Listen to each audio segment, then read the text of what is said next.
teaching in one of the synagogues on the Sabbath.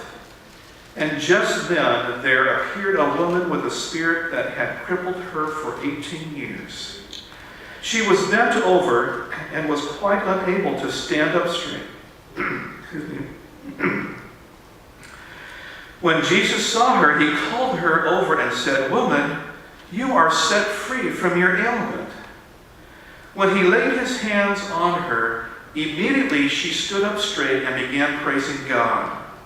But the leader of the synagogue, indignant because Jesus had cured on the Sabbath, kept saying to the crowd, "There are 6 days on which work ought to be done.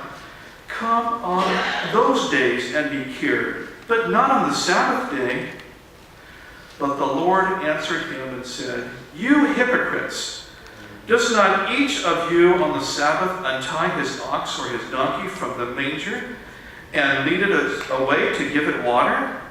And ought not this woman, a daughter of Abraham, whom Satan bound for 18 long years, be set free from this bondage on the Sabbath day?" When he said this, all his opponents were put to shame, and the entire crowd was rejoicing at all the wonderful things that he was doing.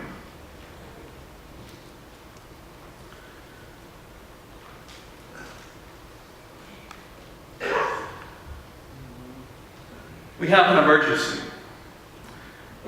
Some here today will identify with the patient. Someone just struggling to survive. Someone who's hurting. Someone who's in pain.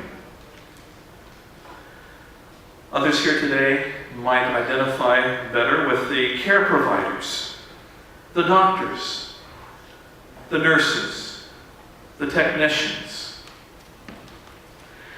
And while many might identify with the patient, I'm hoping that we can also identify with the care providers, because God is calling each of us to help others experience the abundant life that he promises.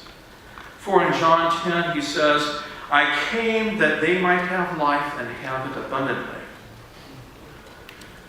So this morning, I want to introduce you to a remarkable woman. Take a good look at her.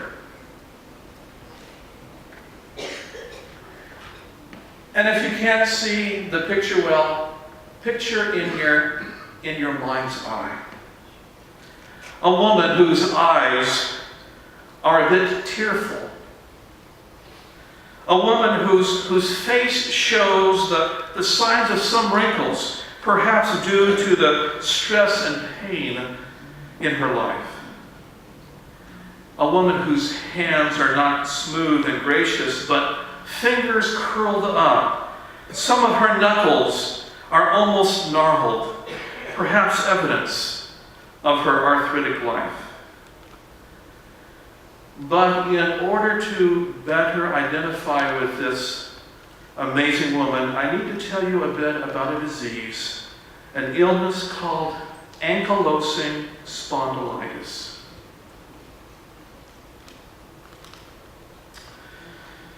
What is ankylosing spondylitis? It's a very severe form of arthritis. You might say, well, so what's so important about arthritis? Arthritis is the #1 cause of physical disability, affecting more than 40 million Americans.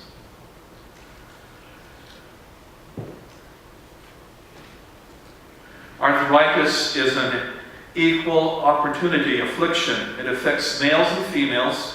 It affects all races. It affects all socioeconomic levels, and it affects all geographic areas.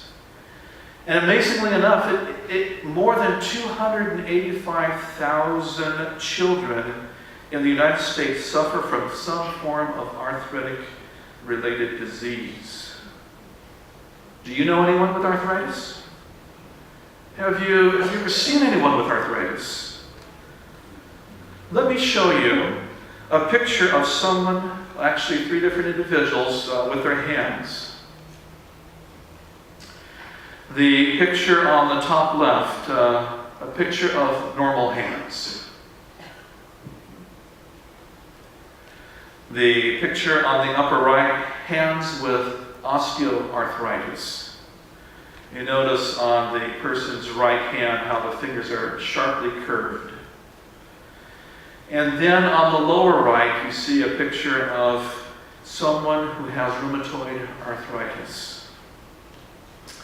So we've talked about a little bit about ankylosing spondylitis. It's a very severe form of arthritis. It's a very severe form. It seems to set one's joints on fire. It affects 129 people out of 100,000 here in America. It usually appears before age 40. As the deformity progresses, patients seem to bend farther and farther over. Their field of vision soon becomes so limited in extreme cases that about all they can see is the ground right by their feet. Walking becomes extremely difficult. Their bent over position impairs their breathing. It's almost at times as if they have to really labor hard just to get a breath. Eventually the disease affects their digestion because their ribs begin squeezing down on the upper abdomen. And often the head is bent so far down that the jaw is forced against the chest and chewing becomes very difficult.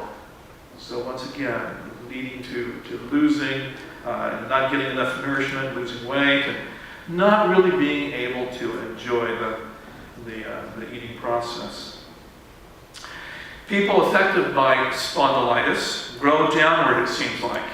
It seems like every so often their walking cane seems to have to be decreased and shortened. Much physical pain, yes, but also devastating, humiliating, emotional pain.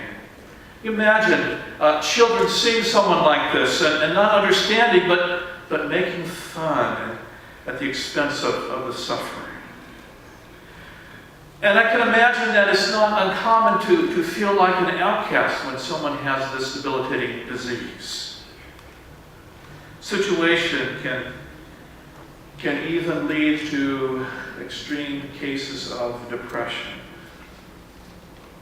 Well, let's look again at Luke chapter 13. It says that Jesus was teaching in one of the synagogues on the Sabbath. It was one of the last times that it is the last time that's recorded that Jesus was teaching in the synagogue on the Sabbath. It was just a few months, this took place just a few months before his crucifixion.